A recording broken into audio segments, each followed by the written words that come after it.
지난 한 주 그날과 같은 한 주를 잘 보내셨습니까? 그날과 같은 하루하루 보내셨습니까? 네. 스가랴서 12장, 13장에 나타난 그날 어떤 날인가요?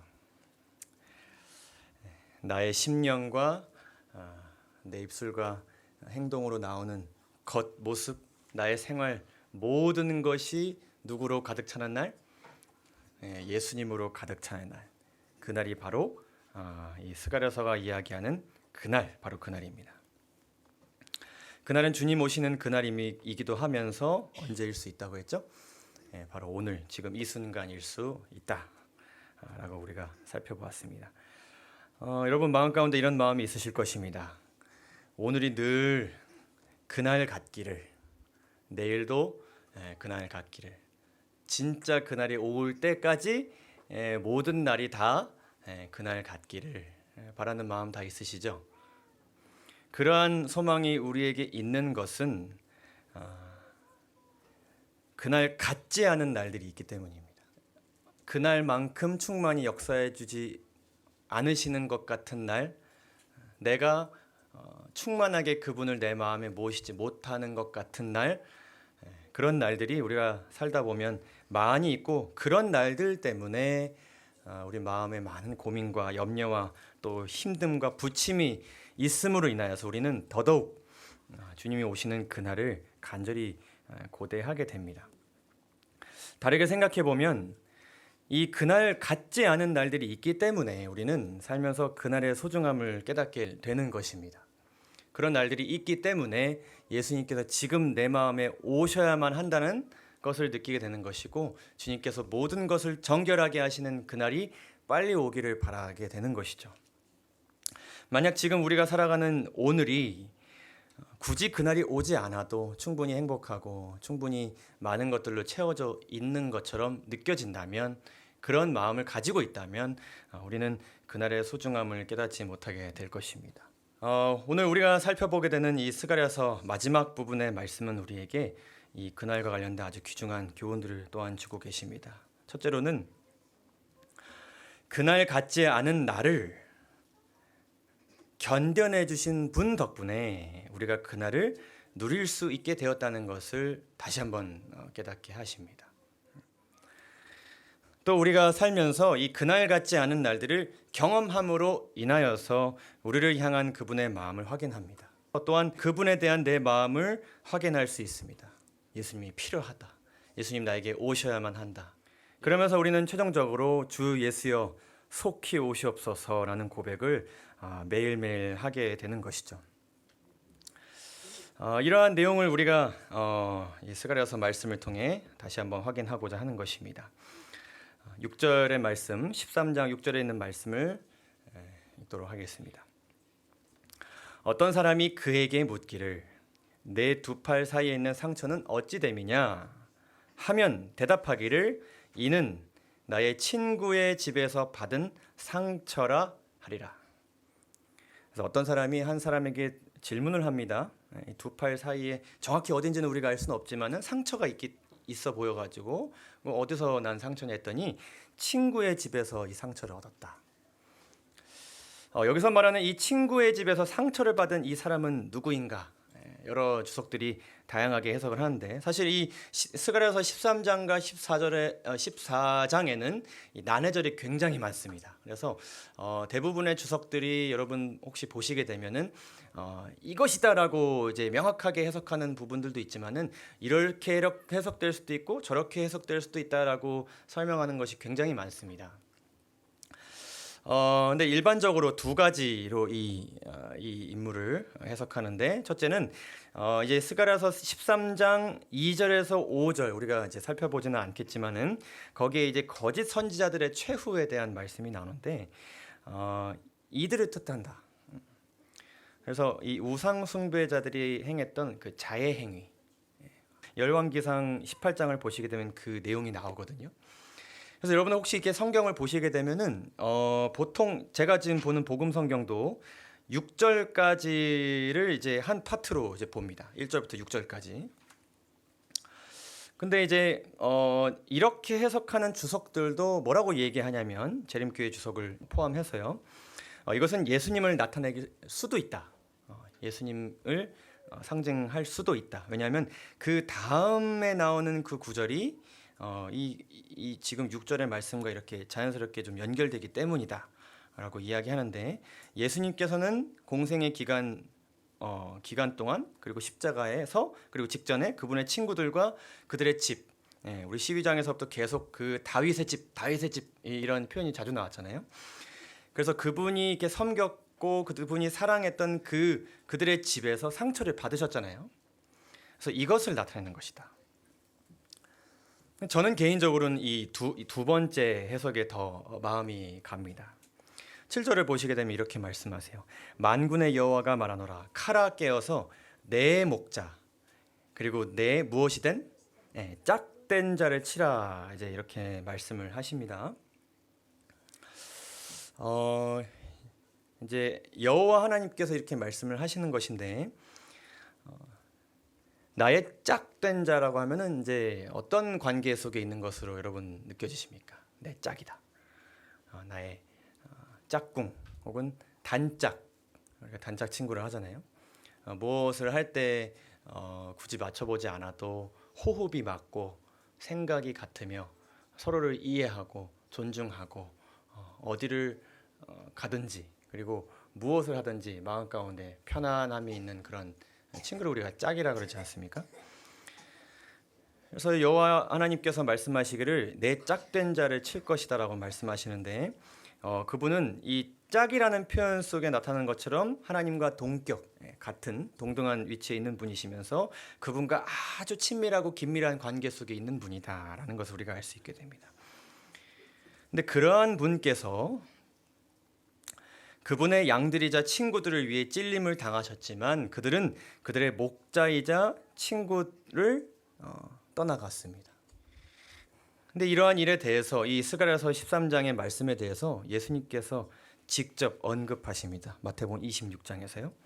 그때 예수께서 제자들에게 이르시되 오늘 밤에 너희가 다 나를 버리리라. 어떻게 된 바? 기록된 바 내가 목자를 치리니 양의 떼가 흩어지리라 하였느니라. 여러분들이 예수님의 친구들이었다면은 어떻게 대답하셨겠습니까? 말도 안 되는 소리 하십니다라고 이야기하시는 않을까요? 혹 여러분들의 친구들이 내가 제일 힘든 일 당할 때 너는 왠지 나를 버릴 것 같아, 이렇게 이야기한다고 생각해 보시죠. 내가 그 사람을 생각하면은 그런 말을 하는 것조차도 사실은 굉장히 서운한 일이지 않습니까? 그러나 56절에서 다 이렇게 된 것은 다 선지자들의 글을 이루려 함이라 하시더라. 이에 제자들이 다 예수를 버리지 않고 그분 곁을 지켰더라라고 했으면 참 좋았겠지만 전부 다 예수를 버리고 도망하였습니다. 친구에게 받은 상처, 큰 상처 예수님께서 받으신 것이죠. 시대성황을 보게 되면 그 과정에 대해서 이렇게, 여러분 잘 아시는 기록이지만 한번 읽도록 하겠습니다. 그분은 배반당하심으로 견디기 어려운 괴로움을 참으셨으며, 그러니까 이 배반당하심은 예수님에게는 견딜 만한 괴로움이 없다 아니었다? 아니었다는 것을 우리가 알 수 있습니다.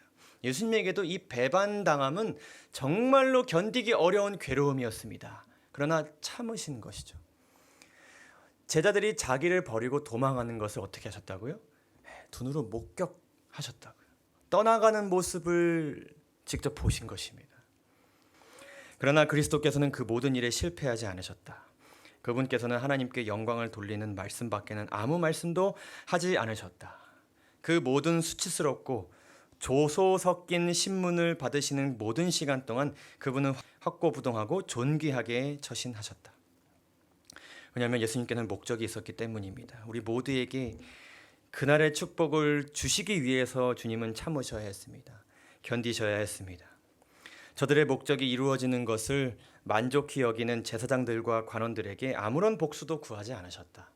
그분은 다만 그들을 용서해 주기를 오히려 탄원하셨는데, 이는 저희가 자기의 하는 것을 알지 못함이었다.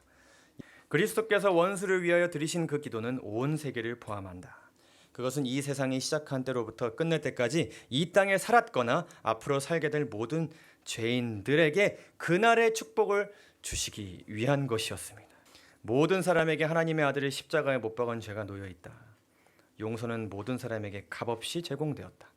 누구든지 원하는 자는 하나님과 화목할 수 있으며 영생을 유업으로 얻을 수 있다. 그러나 사실 그날 그분이 고통 가운데 있던 그날이 그분에게 엄청나게 고통스러웠던 이유는 친구들의 배신 정도 때문은 아니었습니다. 정말 그분을 고통스럽게 하였던 이유는 여기 있습니다. 아담의 모든 자손의 죄가 그분의 마음을 눌렀다. 불법으로 인하여 생긴 죄에 대한 하나님의 불쾌하심 곧 그분의 무서운 진노가 당신의 아들의 영혼을 전율하게 만들었다. 그러나 이제 그분이 지신 죄의 엄청난 무게로 인하여서 그분은 화해를 나타내는 하나님의 얼굴을 볼 수가 없었다.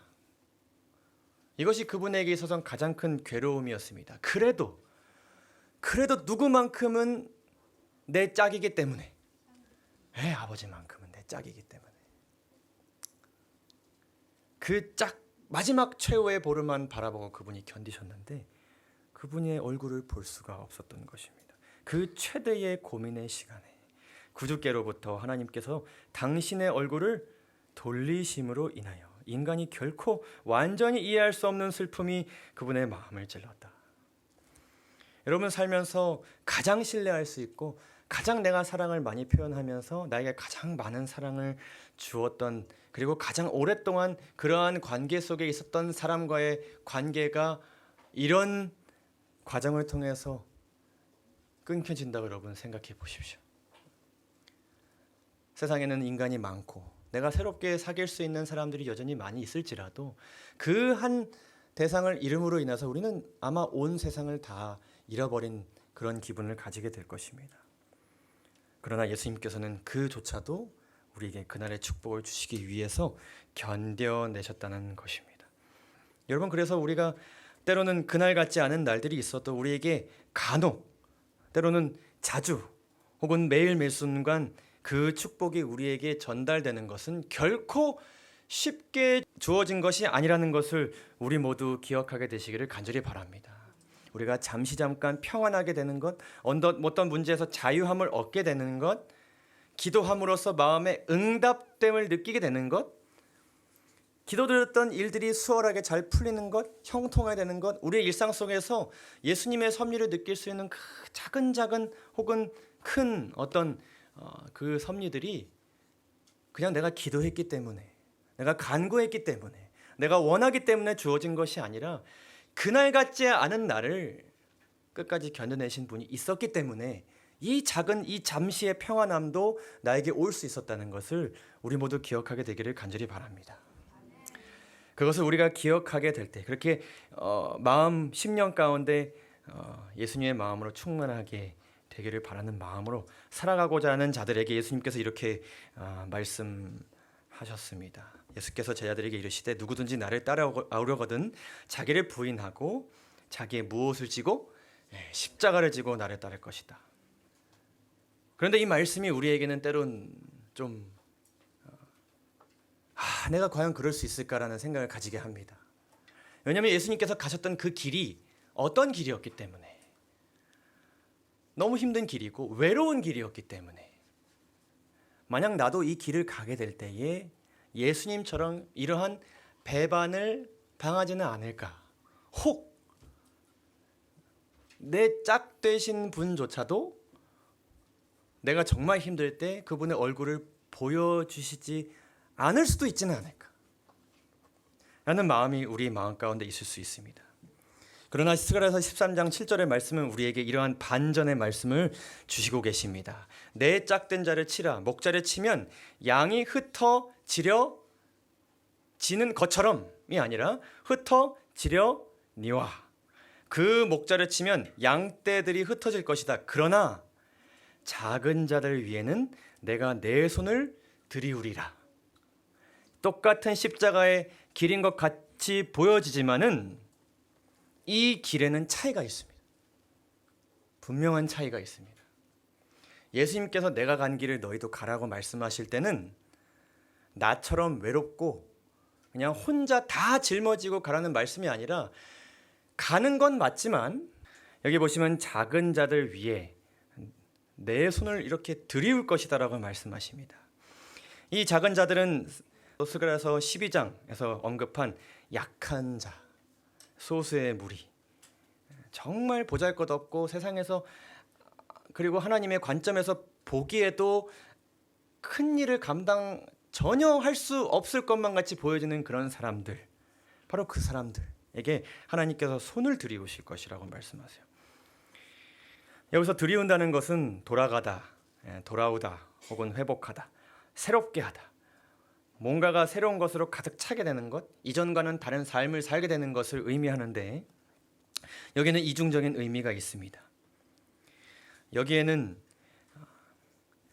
만군의 여호와의 그 섭리가 내 짝에게 임했던 그것처럼 이 작은 자들에게도 드리울 것이라는 의미가 1차적으로는 있습니다. 어려움과 고난이 양떼 중 온유하고 겸손한 자들에게도 미칠 것이다. 그러나 중요한 것은 결코 그들을 여호와의 손에서 떠나보내지 않을 것이다. 고난과 어려움 속에서도 그들은 끝까지 여호와의 손 아래에 있게 될 것이다. 이 말씀을 조금 다른 형태로 해서 상징으로 해서 이어서 말씀하십니다. 8절에서 9절입니다.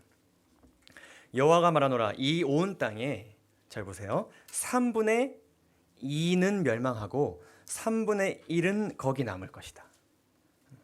그래서 멸망하는 3분의 2가 있고 남게 되는 3분의 1이 있을 것이다 말씀하시죠. 근데 그 중에서 여호와 하나님께서 내가 그 3분의 1을 불 가운데에 던져 은같이 연단하며 금같이 시험할 것이라.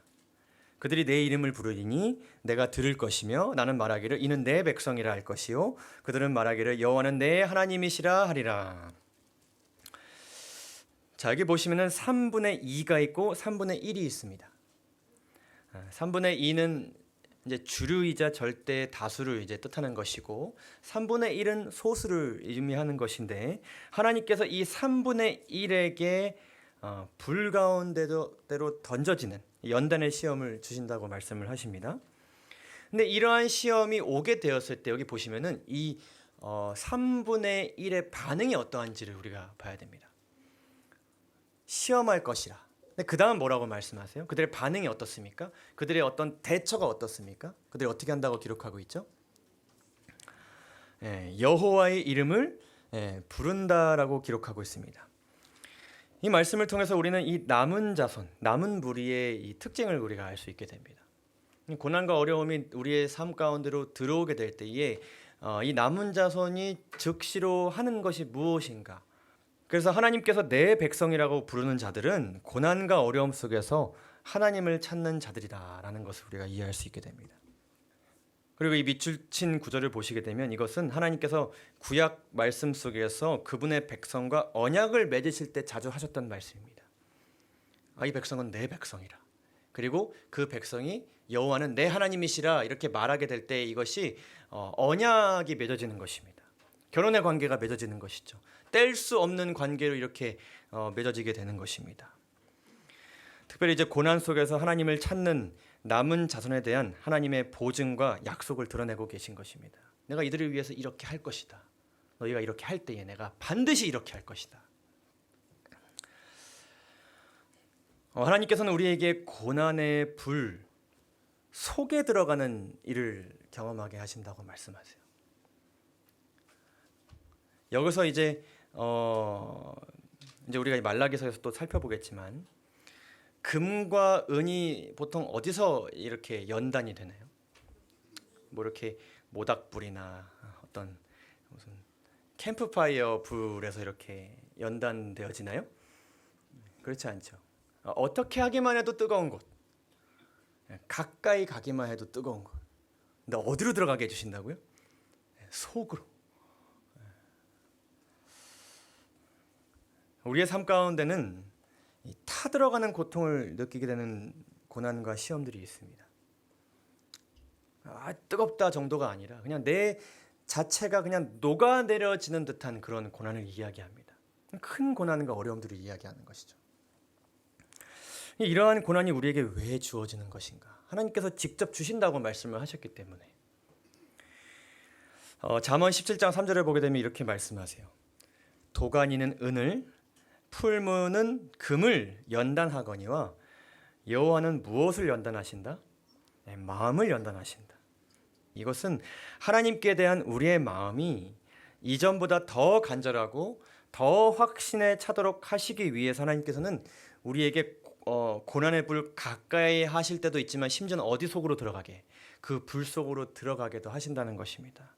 왜냐하면 이 남은 자손들은 그 속에서 무엇을 할 거기 때문에, 불 속에 들어가게 될 때 누구를 부르게 될 것이기 때문에, 하나님을 부르게 될 것이기 때문에, 부르게 되게 되었을 때 하나님께서 개입하실 수 있기 때문에, 개입하시게 되셨을 때 그들의 힘으로는 경험할 수 없는 건져짐을 경험할 것이고, 그 일 이후에 그들이 더 자주 더 마음 깊이 누구를 부르게 될 것이기 때문에, 여호와의 이름을 부르게 될 것이기 때문에 이러한 일을 허락하신다는 것입니다. 이 말씀은 어떠한 고난 속에서도 하나님께서 내 유일한 편이 되어주신다는 마음이 변치 않도록 도우실 것이라는 약속의 말씀입니다. 그래서 우리가 이러한 타들어가는 고통 가운데 있게 될 때에 우리는 생각해야 되는 것이죠. 누구를 찾아야 된다. 하나님을 찾아야 된다. 그리고 내가 찾게 되었을 때 하나님께서 도우실 것이다. 그리고 도움을 내가 경험하게 되었을 때 이전보다 더 간절한 마음으로 하나님을 찾게 될 것이다. 까지 우리가 생각하면서 살아가야 할 것입니다.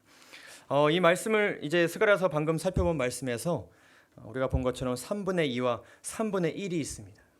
사실 이 비율은 아주 정확하게 이렇게 우리가 비율적으로 생각할 필요는 없습니다. 마지막 시대에 3분의 2는 이럴 것이고 3분의 1은 이렇게 될 것이다. 이건 정확한 표현은 아닙니다. 사실 3분의 1 정도면 어떤 시각으로 보게 될 때는 또 많은 숫자이기도 합니다. 100명 중에 30명이 알곡이라고 한다 그러면요. 근데 어쨌든 이 두 무리에는 특징이 있습니다. 3분의 2는 고난의 불 속에 들어가지 않습니다. 고난의 불 속에 들어가는 대상은 누구예요? 3분의 1이에요. 적은 무리예요. 사실 3분의 2는 고난 속에까지 들어가지 않기 때문에 어떻게 보면 3분의 1만큼의 어려움을 경험하지 않을 수도 있습니다. 왜냐하면 이 3분의 2는 어떤 부분은 세상과 타협하기도 하고 어떤 부분 자신의 어떤 능력에 따라서 일을 해결하기도 하기 때문에. 그런데 이 3분의 2는 근처에만 가서도 어떻게 합니까? 많이 당혹스러워합니다. 열기만 다가와도 뭔가 잘못돼 가는 것 같아요. 그러나 3분의 1은 예견되었던 일로 여깁니다. 심지어는 어디 속에서도, 불 속에서도. 그래, 하나님께서 이런 일을 주신다 하셨어. 3분의 2는 많이 당혹스러워하면서 하나님의 품성을 의심합니다. 내가 교회에 다니고 하나님을 믿는다고 하는데 어떻게 나에게 이런 일이 있을 수 있는가? 그분은 사랑의 하나님이시며 공의의 하나님이 맞는가? 왜 저런 사람들은 저렇게 잘 살아가고 있는데 왜 나에게는 이런 일이 허락되는가? 의심합니다. 그러나 남은 무리는, 작은 자들, 곧 적은 무리는 하나님의 품성을 믿습니다. 이유가 있어서 주심을 믿습니다. 나를 사랑하셔서 주심을 믿습니다. 3분의 1는 하나님의 약속을 의심합니다. 도저히 이러한 일 가운데서는 하나님의 그날의 축복이 내 삶 가운데 있을 것이라고 기대하지도 않고 믿지도 않습니다. 불가능한 일로 여겨집니다. 하나님으로부터 평안함이 올 것이라고 생각하지 않습니다. 그래서 다른 것으로부터 평안함과 자유함을 얻으려고 노력합니다. 그러나 3분의 1은 하나님의 약속을 의지합니다. 아직 미래의 일일지라도 그것이 반드시 나에게 도달하게 될 것이라는 것을 그들이 믿습니다. 3분의 1은 그것을 견디지 못하고 기다리지 못하고 인내하지 못하기 때문에 결국 자신의 힘과 인간의 힘을 찾습니다. 그러나 3분의 1은 끝까지 하나님께 도움을 청하고 그분이 도움을 주실 때까지 기다립니다. 그렇기 때문에 3분의 2에게는 하나님의 손이 그들 위에 오지 않게 되는 것이죠. 때로는 그들이 적당히 기도하고 적당히 믿고 적당히 신실했을 때, 뭔가 일이 해결되었을 때 하나님께서 깊이 역사해 주신 것이라고 생각하지만은 사실은 아닐 수도 있습니다. 사실 3분의 1이 그 위에 하나님의 손에 있는 것입니다. 그렇기 때문에 그들은 겉으로 보기에는 하나님과 가까이 살아가는 것처럼 보여질지라도 그들의 마음은 하나하나 일이 있으면 있을수록 그들의 마음은 누구와 멀어집니까? 하나님과 점점 더 멀어집니다. 그러나 3분의 1은 하나님의 품성을 경험하고 약속을 경험하고 개입하심을 경험하기 때문에 하나님과 점점 더 가까워지는 것이죠. 교회 증언은 이렇게 말씀합니다. 만군의 여호와께서 시행하실 과정, 곧 연단하고 순결하게 되는 과정은 영혼에게 가장 고통스러운 과정이지만 오직 이 과정을 통하여서만 더럽고 쓸데없는 불순물이 제거될 수 있다. 우리의 시련은 하늘 아버지께로 우리를 어떻게 이끌고 가까이 이끌고 그분의 뜻에 순종하게 함으로 우리가 주님께 의로운 제물을 드릴 수 있게 하는데 모두 필요한 것이다. 그래서 이 경험을 통해서 역시 하나님께서 이렇게 역사하시는구나, 나를 떠나지 않으셨구나 경험하게 되는 것이기 때문에 고통스럽지만 이 과정을 통하여서만 우리의 믿음이 자라나는 것입니다. 그분께 더 가까이 갈 수 있는 것이고요. 그리스도인들은 과거의 경험이 충분한 안내자가 될 수 없는, 내가 이렇게 했을 때 해결되었고 이렇게 뭔가 지식을 의지하고 내 힘을 의지했을 때 해결되었던 그 경험이 더 이상은 나를 이끌 수 없다는 것을 깨닫게 되는 것입니다. 그리고 새로운 장면과 시련을 통과하게 될 것이다. 경험을 더 얻으면 얻을수록 하늘의 참빛에 더 가까이 접근하게 될 것이요, 우리 속에서 개혁이 필요되는 것을 보다 잘 분별하게 될 것이다. 의인의 길은 힘의 힘을, 은혜의 은혜를, 영광의 영광을 더하여 어떻게 한다? 전진한다. 고난이 오더라도 고난이 왔기 때문에 잠시 주춤하고 멈췄다가 이것이 해결된 다음 출발하는 것이 아니라 계속 어떻게 하는 것이에요? 전진하는 것입니다. 주장하는 것이죠. 사단아, 내가 이것으로 물러나지 않을 거야. 주님은 나와 함께 계셔. 그러면서 거룩한 빛은 우리를 향하여 감에 따라 더욱 증가할 것이요, 우리 앞에 놓인 책임과 긴급 상황을 대처할 수 있는 자격을 갖추게 할 것이다. 여기 이제 두 가지가 나오는데, 우리 앞에 놓인 책임이 무엇입니까? 하나님께서 우리에게 주신 사명이 무엇입니까? 이 천국 복음을 어떻게 하는 것입니까? 땅 끝까지 전파하는 것이죠. 그러나 처음에는 우리가 이것을 감당하기엔 너무 부담되고 짐처럼 느껴지는 일입니다. 처음에는 세상 속에서 예수님 믿는다는 것조차도 이야기할 수 없는 두려움이 있었는데, 이제는 제7의 안식일 예수재림교회입니다 라고 고백할 수 있게 되고, 저 안식일 지켜야 됩니다 라고 말할 수 있게 되고, 이제는 그들에게 하나님 믿어야 됩니다, 이 말씀만이 진리입니다 라고 이야기하게 되면서 나중에는 바울처럼 세상 사람들 앞에 서서 그들이 무엇을 하든 어떤 욕을 하든 어떠한 핍박과 박해를 할지라도 그들 앞에서 담대히 주님의 이름을 외치는 그러한 상태까지 이르게 주님께서 도와주신다는 것입니다. 또한 이것을 경험하게 됨으로 우리는 긴급 상황을 대처할 수 있는 자격을 갖추게 된다 말씀하셨습니다. 긴급한 일들, 예상치 못할 일들이죠. 처음에는 뭔가 작은 일들이 그냥 조금 꼬이기만 해도 막 예민해지고 막 걱정 가운데 있게 되고 막 세상이 무너지는 것 같이 느껴지지만은 점점 내 마음이 단단해져 가면서 이제는 웬만한 일에는 흔들리지 않게 되는 그러한 품성으로 자라나게 됩니다. 그리고 이렇게 우리를 단련시키고 연단시키심으로 인하여서 하나님께서는 어떤 때를 준비하고 계신 것입니다. 그것은 14장에 나오는 그 마지막 시대에 악인들에게로부터 성도들이 당하게 될 그 고난, 그 핍박을 하나님께서 미리 준비시켜 주시는 과정인 것입니다. 1절에서 2절을 읽어보겠습니다. 여호와의 날이 이르리라. 그날에 내 재물이 약탈되어서 내 가운데서 나누이리라. 내 재물인데 사람들 가운데서 이렇게 막 사람들이 나눠 가지는 것입니다. 나에게 소유권이 있는 것인데, 내가 이방 나라들을 모아 예루살렘과 싸우게 하리니 성읍이 함락되며 가옥이 약탈되며 부녀가 욕을 당하며 성읍 백성이 절반이나 사로잡혀갈 일이 있게 될 것이라는 것입니다. 모든 것이 빼앗겨지게 되고 비난받고 조롱받고 그 예수님께서 당하신 그 치욕적인 그날을 이들이 경험하게 될 것이라는 것이요. 한 설명을 보시게 되면 이 스가랴 시대에는 포로 귀환 이후의 시대이지 않습니까? 이때는 사실 굉장히 굵직한 어떤 큰 전쟁이 있지는 않았습니다.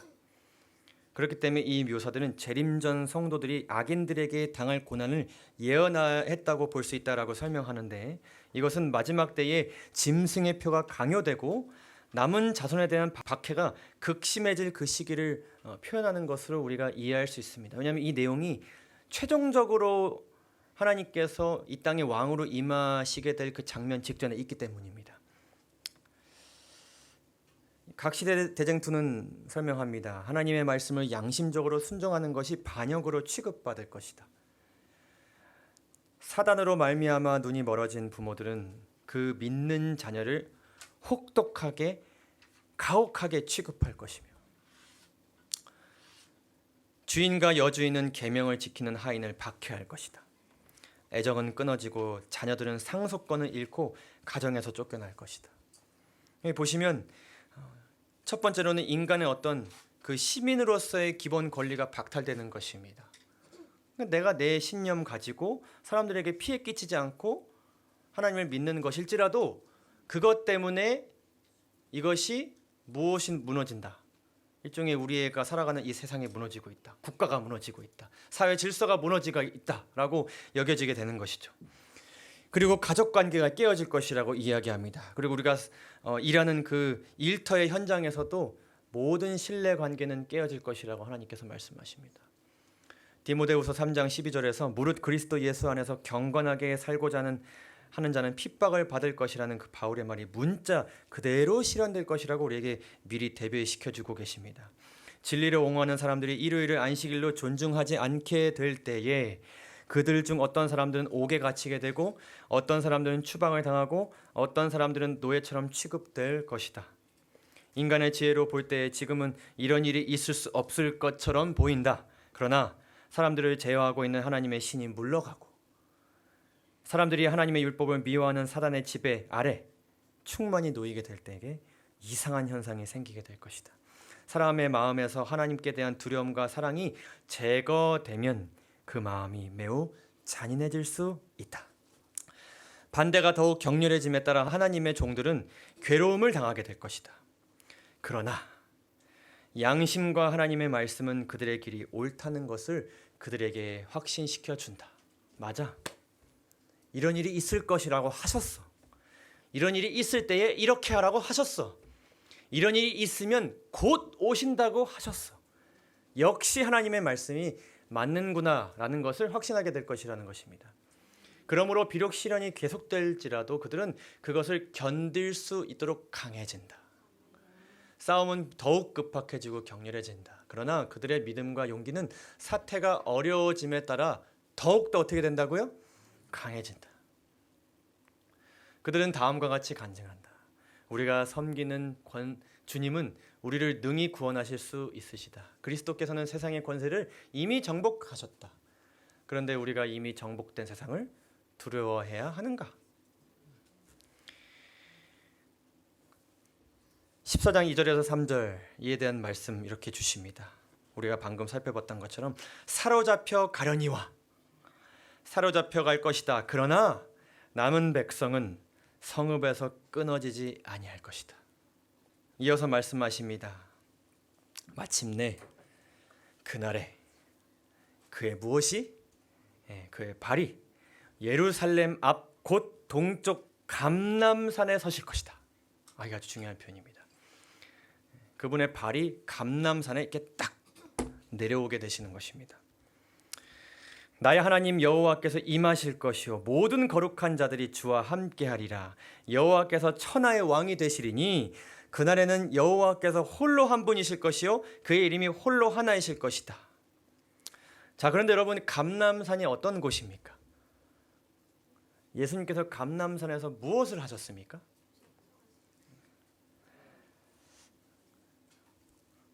그것은 그분께서 부활하신 후 승천하신 곳이며 천사들이 너희가 본 그대로 다시 오실 것이라고 한 그 약속이 선포된 곳입니다.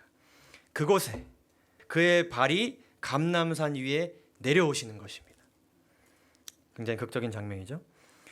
화려찬란한 새 예루살렘이 하늘에서 내려올 때 그 성은 영접할 준비가 된 성결한 곳에 정착하게 된다. 그리고 그리스도께서는 당신의 백성들과 천사들과 함께 그 거룩한 성으로 들어가게 될 것이다. 이 상상 속으로만 그려져 있는 이 그림이 우리 눈앞에 펼쳐진 실제적인 장면이 될 것이라고 우리에게 다시 한번 약속하고 계십니다.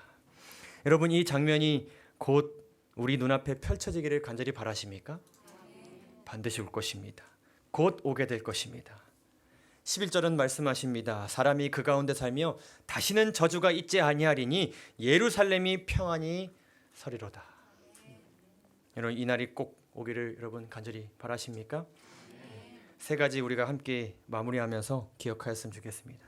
예수님께서 겪으신 고난은 아버지와 끊어진 고난이었지만 그분 덕분에 우리는 하나님께서 우리와 끝까지 함께 하시는 고난을 겪는 것입니다. 두 번째로 우리를 위해 고난을 겪으신 분께서 우리의 고난을 반드시 그리고 영원히 끝내주실 것이라는 것을 우리 모두 확신하게 되시기를 간절히 바랍니다. 마지막으로 남은 자손이 작고 적고 약해 보일지라도 선악의 싸움은 인간 대다수와 사단 그리고 적은 무리와 하나님 사이에 이루어집니다. 과연 누가 더 강하겠습니까? 제가 지난 화요일에 우리 줌 예배를 통해서 이렇게 나누었던 영감의 글이 있어요. 제가 이것을 발견하고 제가 무릎을 탁 쳤습니다. 이것이로구나. 야, 이 완전히 이 대쟁투를 바라보는 우리 모두의 그 시각을 완전히 바꾸겠구나. 이것을 읽고 마치도록 하겠습니다. 우리는 소수 집단에 속한다고 그대는 말한다. 그러나 하나님께서는 다수 집단이 아니신가? 하나님은 우주 전체이시잖아요. 모든 것을 품고 계시잖아요. 누가 적은 무리입니까? 만일 우리가 하늘과 땅을 만드신 하나님 편에 속해 있다면 우리가 다수 집단에 속해 있는 것이 아니냐? 이 말이 맞죠? 누가 적은 무리입니까? 악의 무리가 적은 무리입니다. 우리는 능력이 뛰어난 천사들을 우리 편으로 삼고 있다. 우리의 연약한 손으로는 우리가 별로 능하지 못하다. 그러나 우리에겐 틀림없는 조력자가 계시다. 그리스도의 손은 인간의 가장 깊은 타락과 저주에까지 미칠 수 있음을 우리가 잊어서는 안 된다. 이 책을 이렇게 마무리하겠습니다. 메시아로 가득한 책. 여러분 어떠셨습니까? 이 책은 우리에게 질문합니다. 당신의 삶은 메시아로 가득 채워져 있습니까? 그분으로 채워진 그날을 살아가고 있습니까? 이 스가랴서는 예수님과 관련된 너무나도 때로는 이상한 상징들, 특이한 예언들, 꿈들, 이상들, 또 명확한 어떤 말씀들, 참 하나님께서 예수님을 표현하실 수 있는 모든 것들을 이 책에 담으셨습니다. 그것은 어떠한 방식으로든 간에 어떠한 방향으로든지 간에 너희 마음 가운데 내 이 예수님의 마음이 전달되기를 간절히 바라시는 그분의 마음이 가득 담겨져 있음을 제가 느끼게 되었습니다. 여러분 다시 한번 예수님 안에 살아가시게 되면서 여러분들의 모든 그 삶의 구석구석이 메시아로 가득 채워지기를 간절히 바랍니다. 그분께서 채워주시고 끝까지 그분께서 함께해 주실 것입니다. 말씀을 마치겠습니다. 감사합니다.